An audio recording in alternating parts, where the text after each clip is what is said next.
Faqatgina bitta reklama to'g'ri ekan, ishonchli ekan. Bu Allohning Qur'ondagi jannat reklamasi ekan.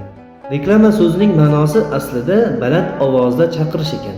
Faqatgina chaqirish ekan, chaqirib olish ekan. Men buni isbotini yana ko'rdim. Bugun emas, yana ko'rdim. Instagramdan 3 og'ayni biz qiziqib osh markaziga bordik. 30 ming so'm yozilgan. Osh markazida 30 ming so'm osh. Mayli, salati alohida, choyi alohida, noni alohida. 30 ming so'm hisoblab bordik. Choy aytdik, non hamda salat aytdik. Hamda xizmat haqi mayli. 3 ta oshimiz qancha bo'ladi? 90 ming so'm bo'ladi. 90 ming so'm mayli, qolganlari 60 ming so'm bo'lsa ham, xizmat haqi bilan 150 ming so'm bo'lish kerak, to'g'rimi? Lekin afsuski, biz shotni ko'rgan paytimiz, shotda 250 ming so'm yozilgan. Biz aytdik, hazil tariqasida.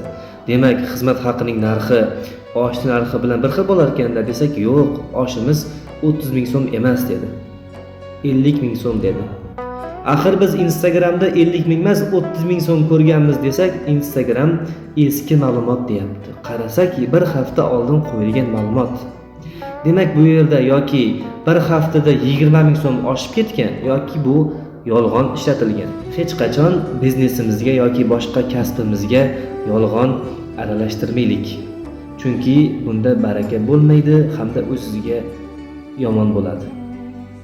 Ko'p ko'raman-da, masalan, biror telefon olmoqchi bo'lsangiz ham halol nasiyaga oson tuyuladi sizga olish. Qarang, reklamalarni ko'rsangiz bo'rttirib oson tuyuladi, lekin borsangiz qandaydir bir sabab chiqib qoladi-da, qiyin bo'ladi. Yugur ham bo'lishi mumkin ko'p ishlarda.